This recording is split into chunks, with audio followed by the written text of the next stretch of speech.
네, 안녕하세요. AP투자연구소의 알파입니다. 네, 이번 주 알파팀이 어떤 종목을 수익을 냈는지 리뷰하고, 그리고 이제 다음 주에 이제 눈여겨볼 만한 일정이나 또 섹터, 테마, 그리고 시장의 흐름까지 또 간단하게 알아보는 시간을 가져보겠습니다. 근데 이번 주 시장 같은 경우에는 상당히 좀 많이 힘들었죠. 이번 주 초반부터 상당히 좀 폭락이 이어졌고요.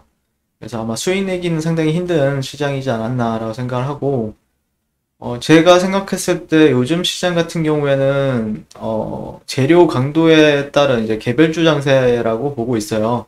이게 무슨 말이냐면은, 흔히들 이제 주도하는 섹터나, 테마가 없다는 얘기인데, 보통 보면은 뭐 코로나 테마다라고 하면은 그 안에서도 어떤 테마가 좀 강하게 치고 올라가고, 그러면서 어떤 종목은 이제 상한가도 안착하고, 뭐 2등주, 3등주 같은 경우에는 20%에서 놀기도 하고, 뭐 메타버스 테마도 그랬었고요.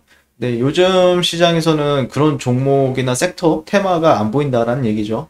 그래서 내가 뭐 트레이딩을 한다거나 아니면 단타라고 하면은 철저하게 당일 수급이나 이슈가 강하게 터지는 종목에서 놀지 못하면은 굉장히 소외를 받을 수 있다. 반대로 얘기를 하게 되면은 그런 종목에서 놀게 되면은 그래도 수익 내기는 그렇게 어렵지는 않다라고 바라보고 있습니다.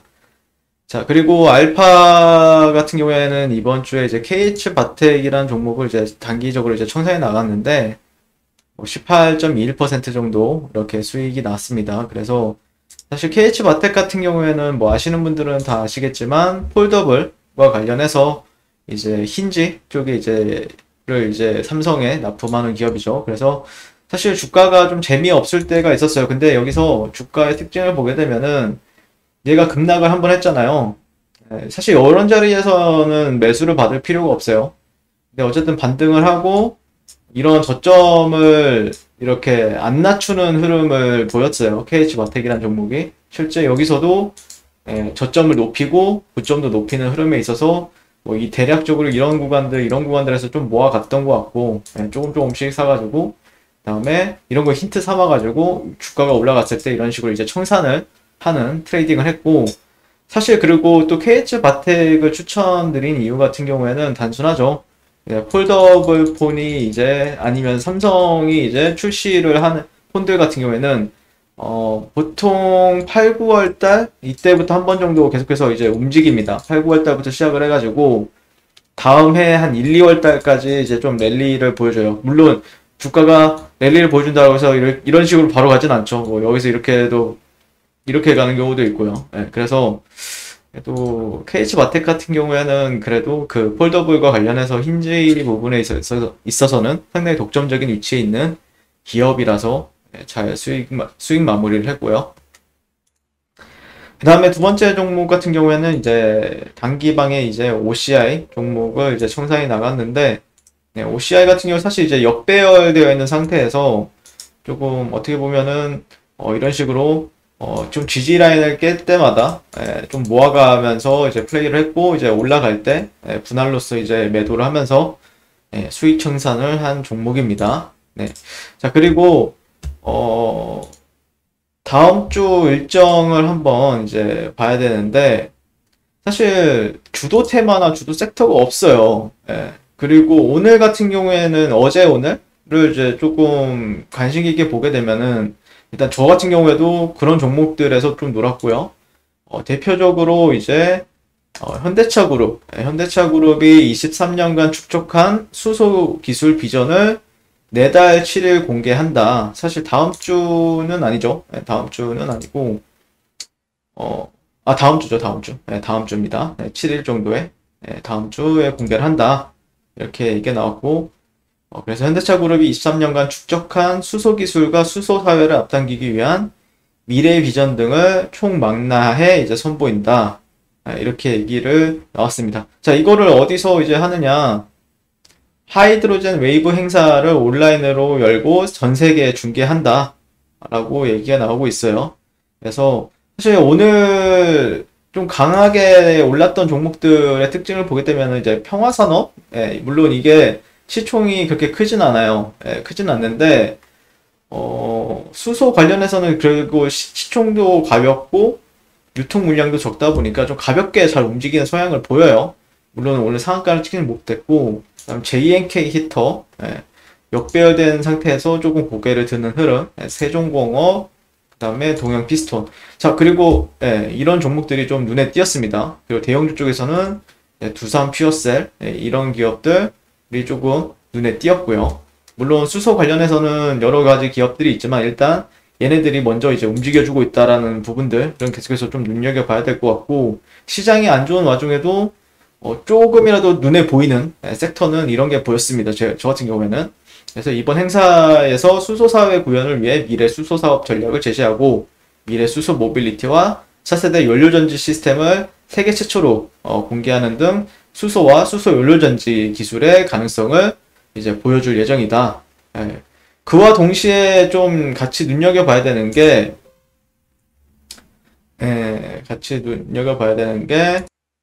이 수소 모빌리티 플러스 쇼, 이게 이제 또 킨텍스에서 열립니다. 9월 8일부터 9월 11일까지. 그러니까 이 전까지는 좀 랠리를 보여줄 수 있는 가능성이 상당히 높습니다. 그래서 뭐 최대 2206명까지 입장을 하고, 이런 식으로 이제 한다. 이거는 거의 매년 합니다. 근데 보통, 그 수소 모빌리티 쇼 작년을 기억을 해보시면, 물론 니콜라라는 이슈가 있긴 했지만, 그거와 함께 이제 좀 겹쳐지면서, 좀, 뭐, 예를 들자면은, 그때 당시 일진 다이아나, 아니면 상하프론테크, 아니면은, 뭐, 대우보품, 이런 기업들이 상당히 강하게 강세를 보였고요. 두산 퓨어셀은 뭐, 말할 것도 없죠, 얘는. 아무튼 강세를 보여왔다라는 거는, 눈여겨보고, 이제 1년 정도 쉬었어요. 수소 같은 경우에 딱 1년 정도 쉬었기 때문에, 한 번 정도 관심을 가지고 지켜볼 필요가 있다라고 생각을 하고요. 그리고 어제 같은 경우에는 사실 아시는 분들은 아시겠지만 일진 하이 솔루스가 이제 상장이 됩니다. 상장 IPO가 상당히 36조 원 정도가 이제 모이면서 그 상장에 대한 기대감이 시장에서 좀 영향을 미쳤습니다.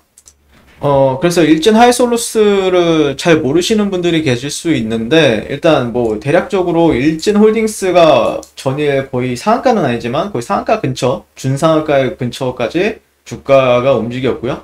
그 다음에 일진전기, 그 다음에 사실 일진 다이아가 사실 이 일진 하이솔루스의 최대 주주입니다. 원래 일진 다이아가 움직여야 되는데, 얘는 그래도 시가총액이 좀 크다 보니까, 좀 시가총액이 가볍고 유통 물량이 적은 종목들로 좀 올린 것 같은 느낌이 있습니다.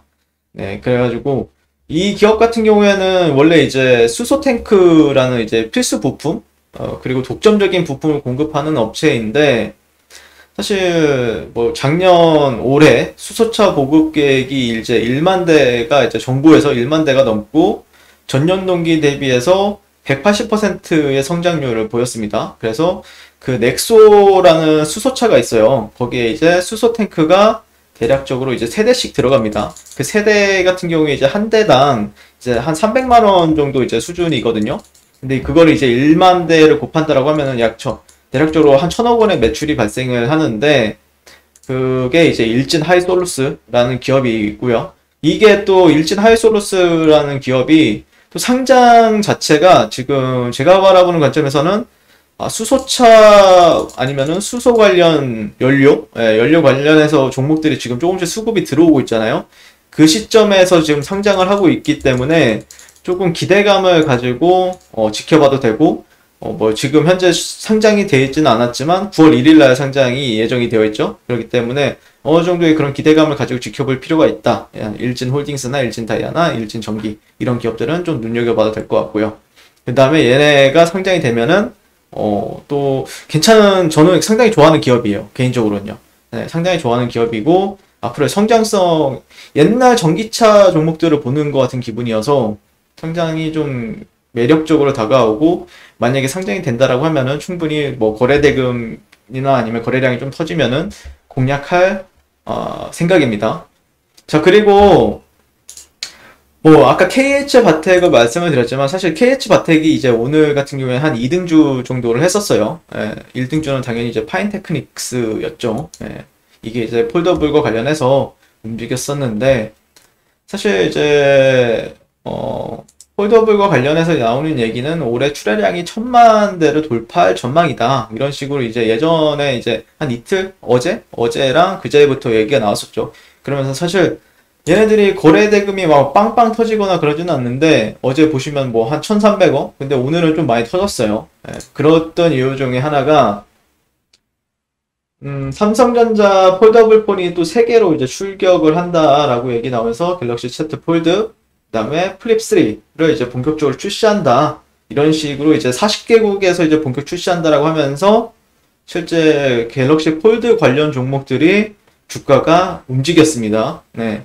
당연히 이런 거 같은 경우 이제 실적으로 이어질 것이라는 이제 기대감을 가지고 이제 지켜보는 거죠. 왜냐면은 세계로도 출시를 하고 있고 실제 우리나라에서도 상당히 이번 폴드 같은 경우에는 가격도 낮추고 그럼으로써 조금 더 대중화에 성공할 것이다 라는 기대감이 이제 시장에서 아마 영향을 미치지 않았나 라고 생각을 하고 있고, 이런 종목들 같은 경우에는 조금 단타 관점보다는 스윙 관점으로 좀 접근하시는 게 좋을 것 같아요. 왜냐면 이런 보통 이제 폴더블 폰이나 아니면 핸드폰과 관련된 종목들 같은 경우에는 좀 연속성을 보여요. 예. 출시가 되면은 연속성을 보여주기 때문에 한 두세 달, 뭐 많게는 한 6개월 정도까지는 조금 지켜보면서 끌고 가는 스윙 트레이딩을 하는 게 조금 더 유리하다. 예. 단발성 재료는 아니다. 라고 보시면 될 것 같고, 그 다음에 그 외에 이제 제가 개별주 장세라고 했잖아요. 예, 개별주 장세인데, 좀 눈여겨볼 만한 게, 예전에도 말씀드렸지만, 저는 M&A 이슈 관련된 종목들은 계속해서 좀 추적해 나가면서 지켜보고 있어요. 그 중에 하나는 이제 인터파크라는 종목이고, 인터파크 같은 경우에 오늘 뭐 시간에서도 좀 뜨던데, 상당히 그런 내용 같은 경우에, 그러니까 여기 어때, 뭐 야놀자, 뭐 KG그룹, 뭐 아니면은 네이버 카카오, 어디서 인수를 하느냐, 이게 조금 시장에서는 관심을 가지고 지켜보는데, 네, 아무튼, 좀 마지막 줄로 이제 가면 상당히 길죠. 마지막 줄로 가면은, 이제 중국 1위 온라인 여행 플랫폼 트립닷컴, 그리고 네이버 카카오도 IM을 수령한 것으로 알려졌다. 그래서 예비 입찰이 이달 말에 진행이 되기 때문에, 아마 이제 다음 주 같은 경우에, 다음 주 안에 뭔가 조금 그런 게 좀 명확하게 제시가 될 겁니다. 예, 그때까지는 좀 기대감을 가지고 트레이딩을 좀 단기적으로 해볼 만하다라고 생각하고 있고, 당연히 또 이제 그 M&A와 관련해서 좀 핫한 종목이라고 하면은 또 SM그룹이 있죠. SM이랑 SMCNC가 상당히 핫한데, 지금 얘기가 나오고 있는 게 이제 CJ ENM 그리고 카카오에 있어서 인수가 상당히 강하게 신경전이 이루어지고 있다라는 부분들. 예, 그래서 이런 종목도 SMCNC 보시면 추세가 아직도 살아 있어요. 예, 살아 있고 상당히 고가에 있지만 또 이런데 고가를 또 뚫어내면은 또 시세를 한 번씩 부추를 강하게 해주고 있는 종목들이거든요. SM도 물론이고요. SM도 고가 횡보를 하고 있기 때문에 이런 종목들은 좀 가볍게 넘기지 마시고 조금 트레이딩 단기 단타 관점에서 좀 접근해서 단기 얘네들이 또 이제 거래 대금이 확 들어올 때는 또 화려하게 또 금방 또 상한가까지도 노려볼 수 있는 종목들이기 때문에 상한가에서 뭐 한 20%까지 노려볼 수 있는 종목들이기 때문에 끼도 충분히 있고요. 그래서 이런 종목들은 좀 관심을 가지고 지켜볼 필요가 있다. 사실 인수 얘기가 이때 나왔어요. 7월 13일 날 나왔었는데 이때 한번 시세를 강하게 보여주고 나서는 그 뒤로는 계속해서 여기 이제 고가에서 이제 횡보를 하고 있었는데 이런 구간들을 좀 벗어났죠. 네, 그렇기 때문에 수렴이 벗어났고 핵심 가격대 이런 데만 조금 돌파가 나온다. 뭐 1,500원 정도 이런 데만 좀 돌파가 나온다라고 하면은 또 단기적인 시세 관점 이런 걸 돌파할 때 강한 거래 대금을 돌파할 때 지켜보면은 좋지 않을까라고 생각을 합니다. 그래서 한 이 정도로 저는 좀 관심 종목으로 넣어놓고 지켜보고 있고요. 물론 중간중간에 뭐 바이오 종목도 있고 뭐 아니면은 또 이재용 회장이 240조 원 정도를 이렇게 뭐 투자한다 그러면서 반도체주들이 올라갔기도 하는데 아직은 연속성이 좀 떨어져가지고 연속성을 좀 보여줄 때 수급이 확 강하게 들어올 때 그때 보는 게 맞지 않을까 싶습니다.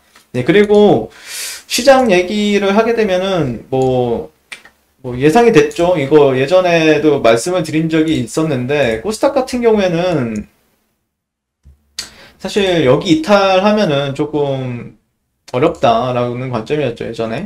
네, 여기 이런 추세고 코스닥의 경우 여기를 이탈하면은 빠져나와야 된다. 뭐 이런 식으로 이제 리뷰를 했었는데 방향성이 좀 하방으로 나왔어요. 그렇기 때문에 물론 얘가 이런 식으로 또 올라갈 수도 있겠죠. 이런 식으로. 근데 일단은 여러분들 여기는 저항이라고 생각을 하시고 여기를 확실하게 돌파하기 전까지는 좀 보수적으로 좀 지켜보시면 좋을 것 같고 돌파한다라고 하면은 뭐 이렇게 갈 확률도 있겠죠. 그렇다고 하면은 뭐 시장이 분장이 나는 건데 현재 뭐 테이퍼링 이슈도 그렇고 뭐 그렇게 쉬워 보이진 않죠. 뭐 금리 인상 이슈도 그렇고 항상 보수적으로 좀 투자를 하는 게 맞지 않을까 지금은 제가 그렇게 생각을 하고요. 코스피 같은 경우에도 코스피는 뭐 아직까지는 견조한 편입니다. 코스닥보다는 견조한 편이긴 한데 근데 대형주들이 안 움직여요. 대형주들이 많이 안 움직이고 그만큼 대형주들이 안 움직인다는 거는 시장이 상당히 좀 어렵다라고 생각을 합니다. 그래서 수급이 강하게 들어오는 종목을 위주로 단타 같은 경우에는 해야 또 소외를 덜 받기 때문에 그런 종목들을 좀 관심을 가지면서 지켜보면서 트레이딩 하는 게 맞지 않을까라고 생각을 합니다. 자, 그리고 여기 보시면은 저희 김용재 소장님과 그리고 저희 알파팀과 함께 하고 싶으신 분들께서는 이렇게 아래 번호로 연락을 주시면 또 친절하게 상담을 도와드리고 있는데 이 부분도 참고하셔서 다음 주도 성공 투자 하셨으면 좋겠습니다. 감사합니다.